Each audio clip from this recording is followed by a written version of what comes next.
What's the funniest way someone got outed for cheating? I was frosting the birthday cake when I heard, "Get out of my house." Both of you. My sister Irene's 30th birthday party had been going perfectly. 40 guests, catered food, a DJ. Her husband Brett had spent weeks planning every detail. Now his voice carried over the music, raw with anger. I rushed outside to find chaos. Irene stood by the pool in her party dress, mascara streaming down her face. Brett was pointing at her and someone else, our cousin Tate, who was shirtless and dripping wet. Other guests backed away from the confrontation. "Brett, let me explain," Irene pleaded.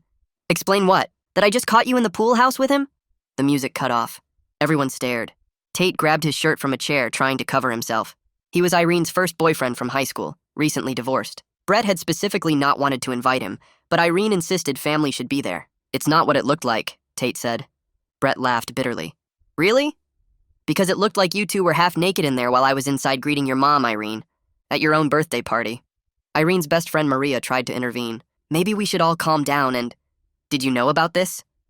Brett turned on her. "How long has this been going on?" Maria's silence was answer enough. Other guests started murmuring. Irene's mom appeared from inside, took one look at the scene, and covered her mouth in shock. The catering staff stood frozen, unsure whether to keep serving appetizers. 3 months, Irene finally said. "It's been 3 months." The confession hit Brett like a physical blow. He staggered back, looking around at the party he'd spent so much effort planning. The custom decorations with their wedding photos, the surprise video messages from friends who couldn't attend, the 3-tier cake I'd spent hours decorating. "I need everyone to leave. Now." Guests scrambled to gather their things. I heard someone whisper that they'd seen Irene and Tate disappearing together at other family events. Another mentioned suspicious text messages. The gossip spread through the crowd as people filed out. Irene tried to approach Brett, but he backed away. "I want you out too. Go stay with him since that's clearly what you want."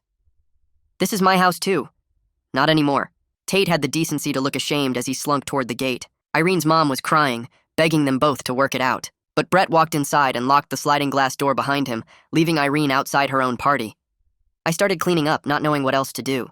Paper plates and streamers seemed absurd now. Irene sat on a pool chair, still in her birthday dress, calling friend after friend for a place to stay.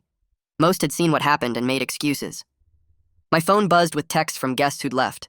Photos and videos were already circulating. Someone had filmed the confrontation. Within an hour, everyone in our extended social circle knew about Irene's affair. Brett reappeared with a suitcase, which he threw on the lawn. "Your stuff. Don't come back without calling first." "Where am I supposed to go?" "Ask Tate." "Oh wait, he's married too, isn't he?" That's when the real bomb dropped. Tate's ex-wife hadn't divorced him. They were separated but trying to work things out. She thought he was at his brother's house tonight. Irene's face crumbled as she realized she'd destroyed her marriage for someone who wasn't even available. I drove Irene to a hotel, the car silent except for her sobbing. The birthday cake sat in my back seat. Happy 30th, Irene, mocking us in pink frosting.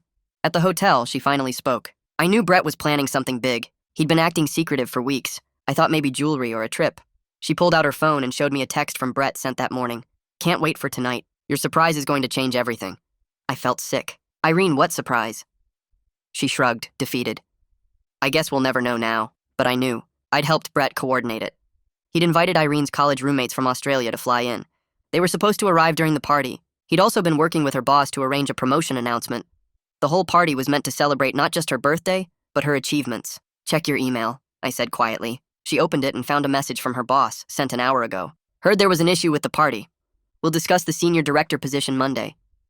Irene stared at the screen. "Senior director? But that position wasn't even open. Brett convinced them to create it for you. He's been negotiating for months." The reality of what she'd thrown away hit her fully then. Not just a marriage, but a carefully orchestrated future. Brett had been distant lately because he was planning her dreams coming true, not because he didn't care. Her phone rang. "Tate's wife. I know about you and my husband. His brother just told me everything. You destroyed 2 marriages tonight. I hope it was worth it." Irene didn't answer. She couldn't. As I left her at the hotel, she was staring at the birthday cake I'd brought up, picking at the frosting.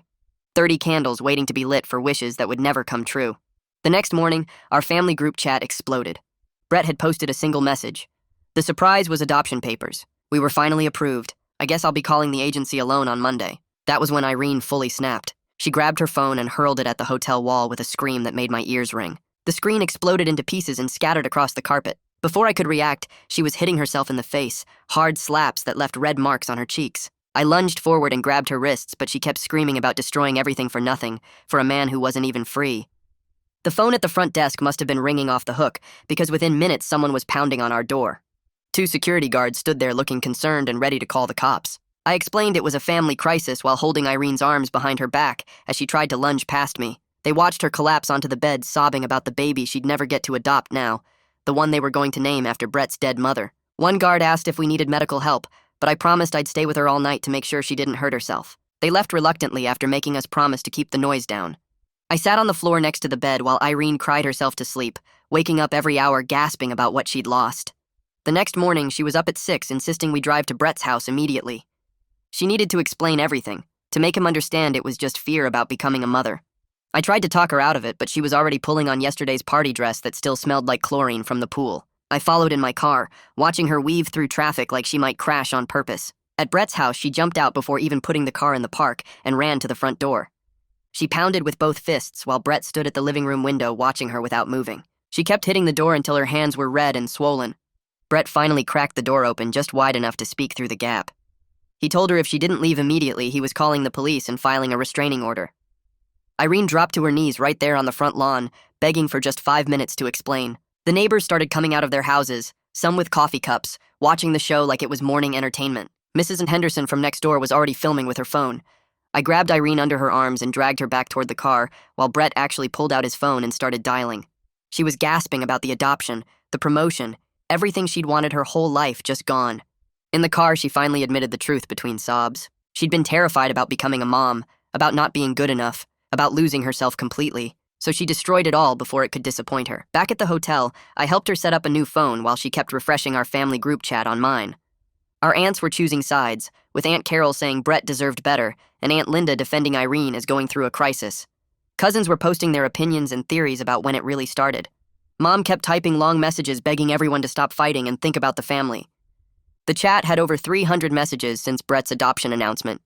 Then someone posted a longer video from the party that nobody had seen yet. It showed Irene and Tate sneaking into the pool house 20 minutes before Brett found them, her looking around to make sure nobody was watching. The comments started immediately and someone had made it public, so strangers were calling Irene horrible names. Her work friends were seeing it, her college friends, everyone she'd ever known was watching her reputation get destroyed in real time. Maria texted me asking to meet alone at the coffee shop near my apartment. When I got there, she looked like she hadn't slept either.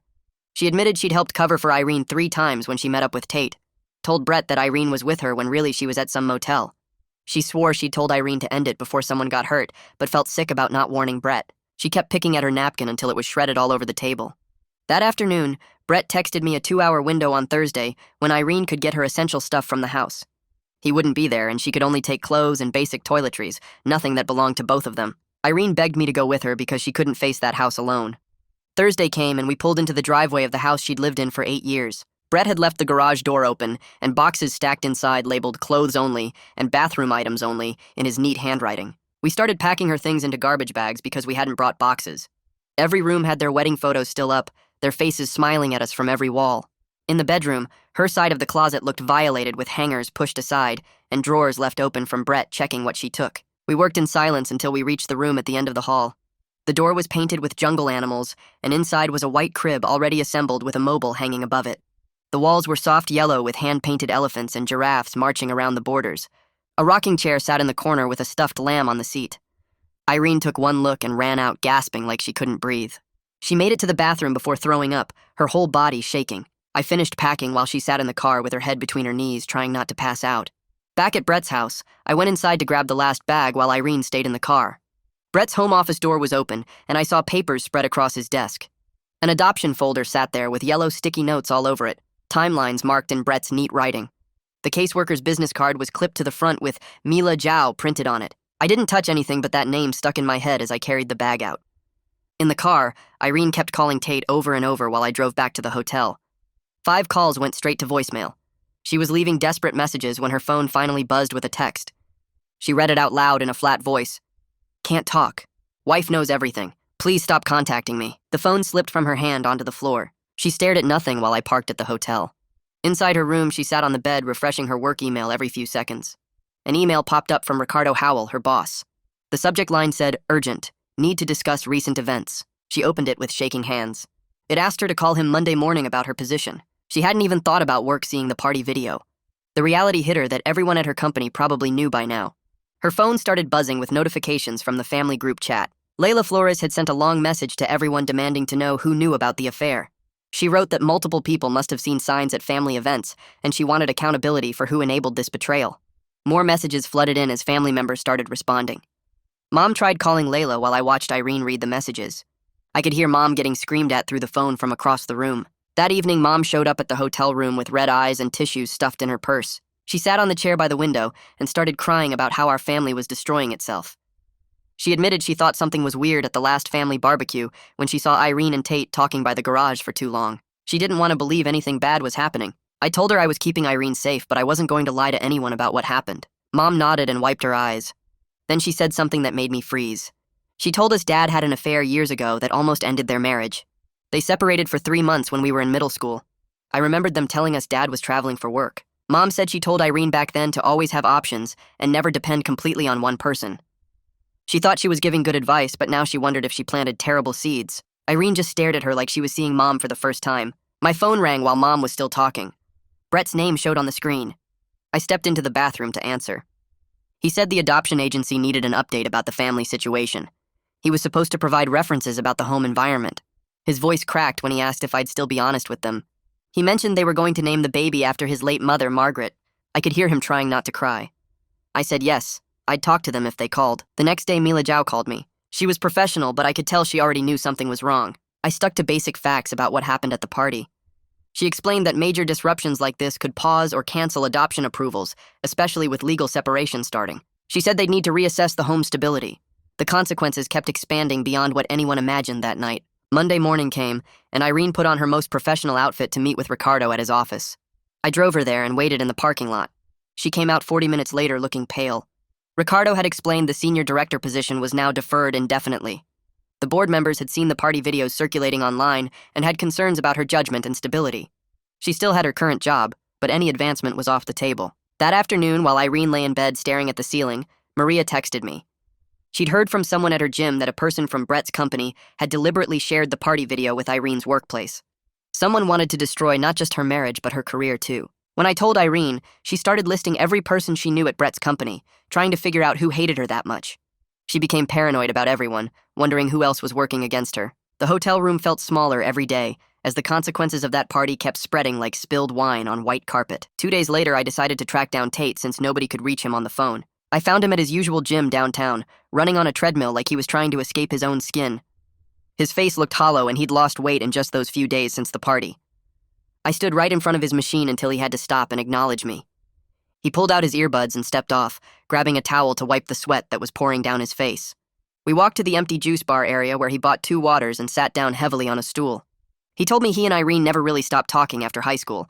They'd just go months without contact, then start texting again. The pattern went on for years, even after they both got married to other people. He looked completely broken sitting there, but I felt nothing for him at all. That same afternoon, my phone buzzed with an email from Brett that had a legal document attached. The separation agreement from his lawyer, Corey Butler, was already drawn up, just 2 days after the party disaster. Brett wanted to keep the house and would buy out Irene's half for market value, splitting their savings down the middle. The speed of getting lawyers involved showed he was completely done with the marriage. I forwarded it to Irene, who read it on her phone and started shaking. She kept saying it was happening too fast, but I reminded her that she'd been having an affair for 3 months. The next morning, Mila Zhao called Brett about updating paperwork for the adoption file. She needed new information about the household situation and living arrangements for their records. Brett called me right after, his voice cracking when he asked if I could come to the meeting with him. He wasn't sure he could talk about the nursery they'd set up without completely falling apart. I agreed to meet them at his house the following day. That evening, Mom came over to my apartment with Chinese takeout and a bottle of wine. After her second glass, she started talking about things I'd never heard before. She admitted that she and Dad had separated for 2 months when I was in middle school. They'd told us kids he was traveling for work, but really he was staying at a motel after Mom found out about his affair. She'd told Irene back then to never be totally dependent on one person, to always have her own money and options. Mom thought she was giving good advice, but now she wondered if she'd planted bad seeds in Irene's head. The next morning, I went to see Irene at the hotel to tell her about the adoption meeting. When I explained that the adoption might get canceled, she completely lost it. She started sobbing and admitted she'd been scared about becoming a mom through adoption for months. She kept wondering if she could really love a kid that wasn't biologically hers. The fear had been eating at her, and she thinks that's why she destroyed everything good in her life. She grabbed my hands and begged me not to tell Brett about her fears, because it would hurt him even more. Later that day, Ricardo called Irene while I was still there. He put it on speaker and warned her that HR had gotten multiple complaints about the party video going around. He told her to stay completely off social media and keep a low profile at work. Her 20-year career at the company was hanging by a thread, and any more drama could end it. That night, Layla texted me demanding that I give her dates and details for her divorce lawyer. She wanted me to confirm when I'd seen Tate and Irene together at family events. I told her I wasn't going to be her evidence collector and to leave me out of their mess. She got nasty and said she'd tell everyone I was protecting Tate, but I didn't care about her threats. The next morning was the home study meeting at Brett's house with Mila. Brett could barely get words out when we walked through the nursery he'd painted yellow with little elephants on the walls. I answered most of Mila's questions about the household changes, while Brett stood there looking at the empty crib. Mila stayed professional, but I could see she felt bad for him as she wrote notes about the marriage ending. After she left, Brett sat in the nursery for an hour just staring at nothing. That night, Irene spent 2 hours writing a long apology text to Brett. She sent screenshots to me first, asking if it would help. The message said she knew she'd destroyed everything and begged for just one more chance to explain. Brett's response came back within minutes with just one sentence telling her apologies couldn't rebuild trust and to only communicate through lawyers. Irene stared at her phone screen for over an hour, reading that one line over and over. The next day, Maria asked to meet me at a coffee shop near her office. She looked terrible, like she hadn't slept in days. She admitted she'd deleted Instagram messages where Irene had talked about being scared of the adoption. Maria thought she was protecting her friend by hiding the evidence, but now she realized she'd just enabled the affair. She showed me her phone where she still had screenshots of some messages before she deleted them. Irene had written things like feeling trapped by the adoption timeline and wondering if having an affair would give her an excuse to delay. Maria had told her those were just cold feet and to focus on her marriage. The cover-up went way deeper than anyone knew, and Maria had been helping hide it for months. I left the coffee shop feeling sick about how many people had known and said nothing. 3 days later, Brett's lawyer, Corey Butler, emailed me a copy of the separation agreement along with the one he sent Irene. The document was 20 pages of legal terms about dividing their assets and debts. Irene called me crying because she couldn't understand half the words. I drove to her hotel room and we sat on the bed going through each page. The house was worth $300,000 and Irene owned half, so Brett would pay her $50,000 to buy her out. She had to sign away any claims to his retirement accounts, which had another $80,000. His family inheritance from his grandmother wasn't considered joint property. The car loans would be split based on whose name was on which loan. Credit card debt from their joint cards would be divided equally. Irene kept reading the same line over and over about having no claim to future earnings or bonuses. Brett had already changed the beneficiary on his life insurance from her to his brother. Every page made the end of their marriage more real and cold. While we were still reading, my phone rang with Brett calling. He asked if I could meet him and Mila at his house tomorrow because the adoption agency needed to make a decision. I agreed, even though I knew Irene would be mad. The next morning, I met them in what would have been the nursery. Mila sat in the rocking chair Brett had assembled while he stood by the window. She explained that the agency board had reviewed their file and voted to put it on hold for 6 months minimum. After that, Brett could reapply as a single parent if he wanted. She said the name they'd chosen for the baby, Arnie after Brett's mom, would stay in the file in case he moved forward alone. Brett just nodded and signed the papers she brought. After Mila left, Brett sat on the floor of the nursery for 20 minutes without saying anything. I wanted to comfort him, but didn't know how. When I got back to Irene's hotel, she was waiting in the lobby looking furious. She'd seen my car at Brett's house when she drove by hoping to talk to him. She started yelling that I was betraying her by helping him with the adoption stuff. She said I was taking his side and abandoning my own sister. People in the lobby were staring as she accused me of wanting her marriage to fail. I told her to calm down, but that made her angrier. She said I should be lying to Mila about Brett being a bad person so he couldn't adopt alone. I reminded her that lies were exactly what destroyed her life in the first place. She slapped me across the face. The hotel manager came over and said he'd call security if we didn't leave. In the parking lot, I told Irene I needed to set clear boundaries. I would help her with practical stuff like understanding legal documents or finding an apartment. But I wouldn't lie to anyone or make up stories to help her case.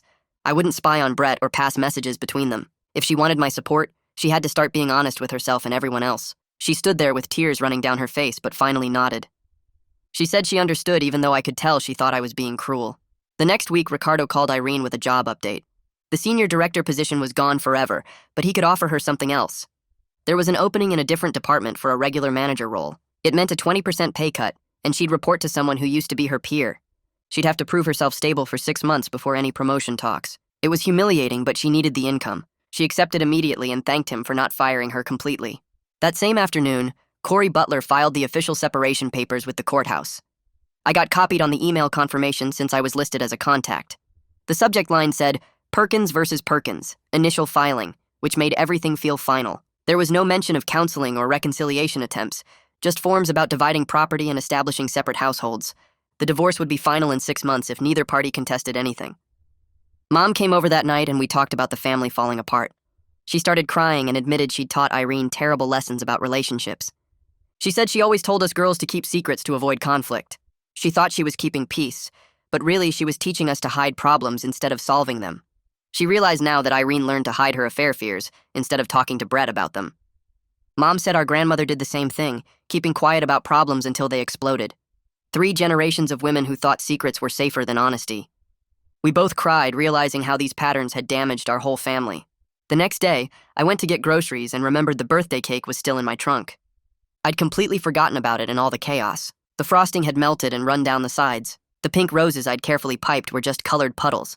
The Happy 30th Irene was barely readable. It smelled sour and had probably been attracting bugs. I took a photo and texted it to Irene asking if she wanted to see it before I threw it away. She drove over immediately and stared at the ruined cake for 5 minutes. She asked me to help her carry it to the dumpster. As we threw it away, she said it was perfect symbol for everything she'd destroyed with her choices. We stood by the dumpster in silence for a moment before she drove away. 2 days later, Tate texted me begging to meet him at a park.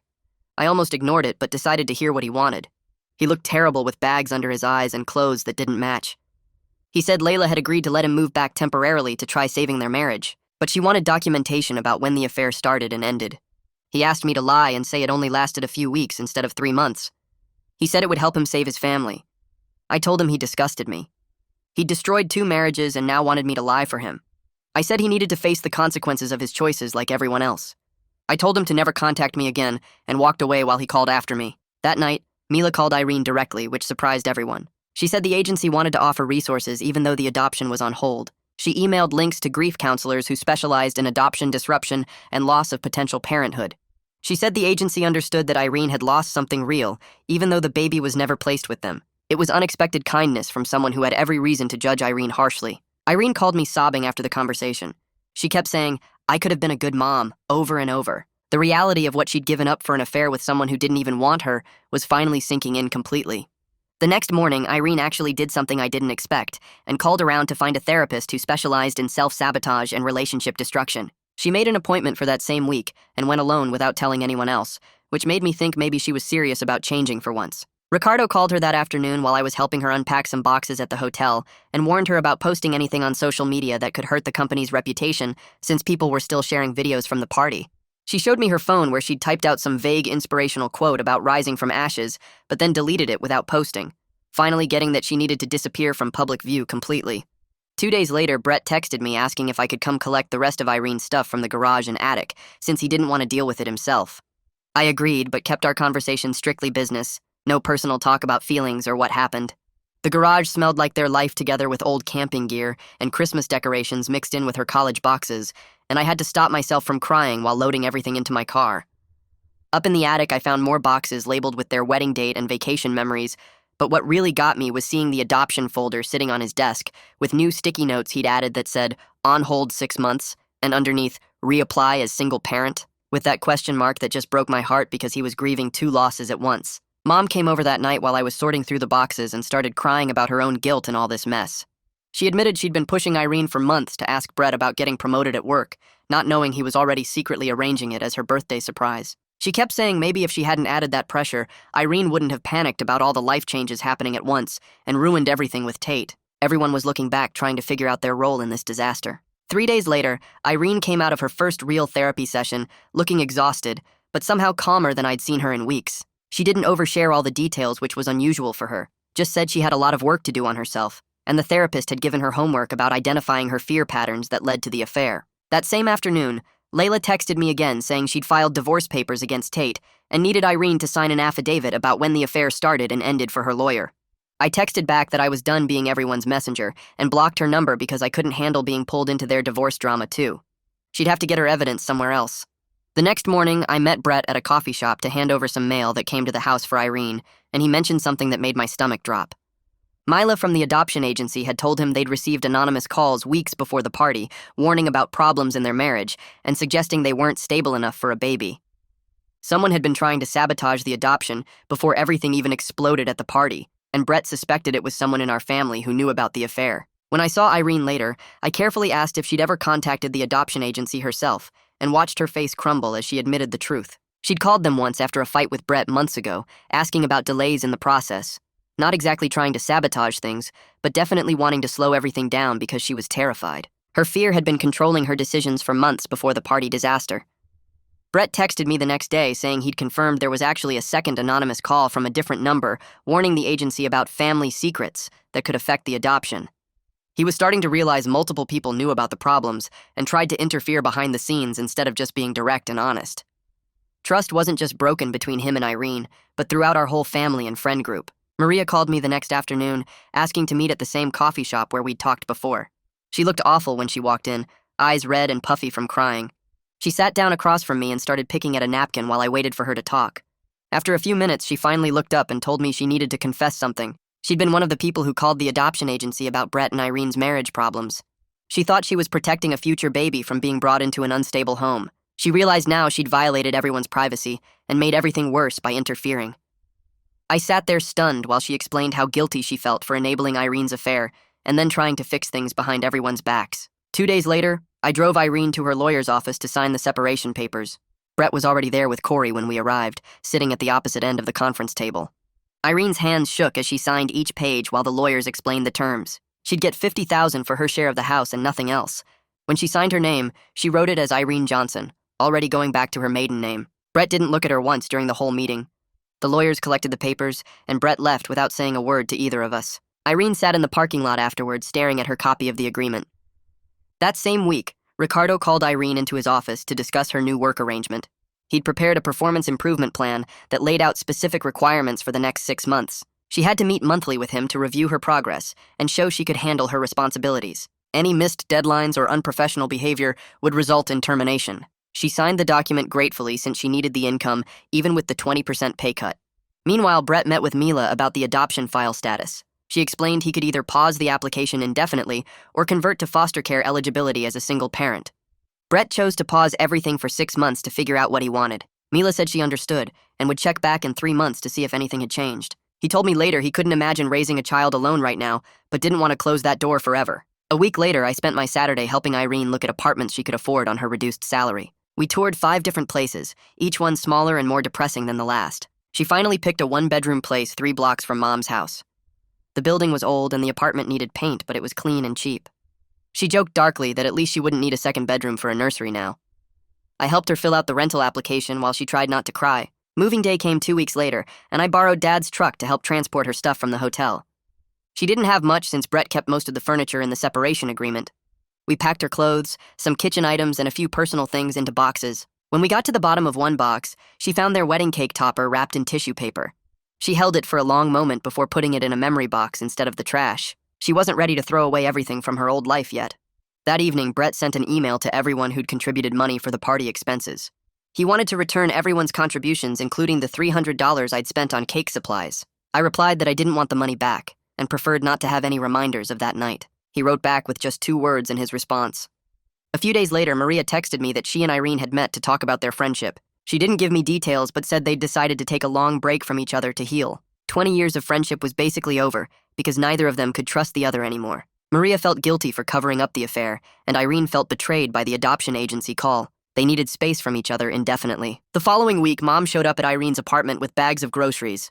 I was there helping Irene unpack the last boxes when Mom arrived with enough food for 2 weeks. She started putting things away in the kitchen while Irene and I watched. Then Mom started making dinner, chopping vegetables and cooking pasta without saying much. Irene joined her and they worked side by side in silence. Nobody talked about the divorce or the affair or any of the drama. They just cooked together like nothing had happened. Sometimes the best healing happens in quiet, normal moments when life keeps going. After dinner, Mom hugged Irene and left without any big speeches or advice. 3 days later, Mila sent official confirmation that the adoption file was on hold for 6 months. She included paperwork showing Brett could reactivate the process after that time if he wanted. She'd check in at the 3-month mark to see if circumstances had changed for either of them. The chance for adoption wasn't completely dead, but it was barely alive either. Irene got the news through her lawyer and spent the rest of that day in bed. The next few weeks, Irene built herself a strict routine that kept her busy from morning to night. She woke up at 6 for the gym, worked her reduced hours at the office, went straight to therapy twice a week, then came home and went to bed early. She deleted all her social media apps and stopped going to any family events where she might run into people from the party. When she asked me not to tell her anything about Brett or share her progress with him, I agreed, even though it felt weird keeping secrets between them after they'd shared everything for 8 years. They were turning into strangers who happened to know each other's deepest secrets. Brett texted me about some mail that kept coming to the house for Irene, so we met at a coffee shop downtown to exchange it. He looked better than the last time I'd seen him, like he'd been working out and eating right, but his eyes had that tired look people get after major surgery or losing someone close. We kept the conversation short and practical, just talking about which bills needed forwarding and whether Irene had updated her address with the post office yet. We both knew the other person was hurting, but there was nothing we could say that would help. The whole meeting took 10 minutes and we went our separate ways without mentioning the adoption or the party or anything that mattered. Around the same time, Tate completely vanished from all family events and deleted his social media accounts. Mom heard from his brother that he was trying to save his marriage with Layla, but she filed divorce papers anyway and kicked him out. He ended up in a tiny studio apartment on the other side of town, working double shifts to pay for 2 places since Layla kept their house.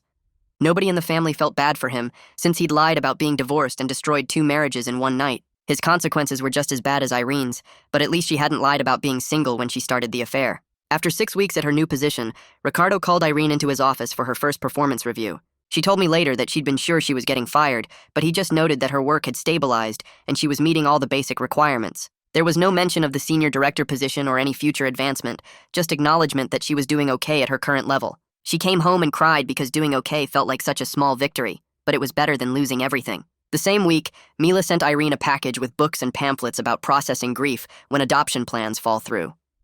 The materials talked about mourning the loss of children who were never born and dreams of motherhood that wouldn't happen. It was such a kind gesture from someone who didn't have to care anymore that Irene sat on her kitchen floor reading them and sobbing. She told me later it helped her realize there were still good people in the world who understood that losing the chance to adopt hurt just as much as other kinds of loss. One night, Irene and I finally talked honestly about everything that led to the affair. She brought up Dad's affair from 10 years ago and how Mom had told her to always have backup plans and never be trapped in a marriage. She could see now how that advice, meant to protect her, had made her so scared of depending on Brett that she destroyed the one person who was actually building a future with her. She understood the pattern now, how fear made her ruin good things.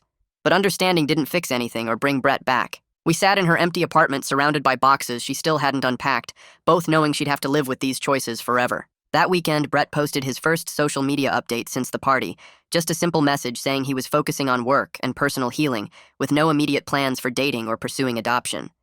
The comments were supportive, but nobody wrote long messages or tried to set him up with anyone. Everyone understood this wasn't a story with a happy ending, just a man trying to rebuild his life after betrayal. He was choosing to handle devastation with dignity instead of anger or revenge. A few days later, I stopped by Irene's apartment to drop off a box she'd forgotten at Mom's house.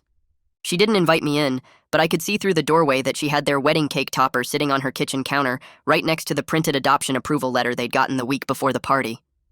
She saw me looking and quickly shut the door, both of us understanding this was where her choices had led her.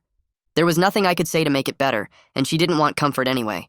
Some mistakes are too big for apologies, and some silences hold more truth than words ever could. That's how it all played out for me. But I want to hear how you see it. Would you have done the same or gone a different route? Drop your thoughts in the comments, I'll be checking. Your takes always make these better.